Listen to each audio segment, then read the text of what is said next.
கண்கள் திறக்கும் போது பைபிள் கேட்கட்டும்.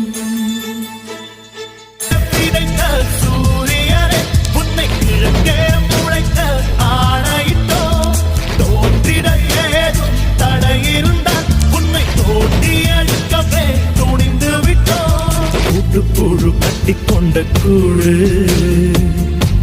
கல்லறைகள் அல்ல, சில பொழுது போனா சிறகு வரும்.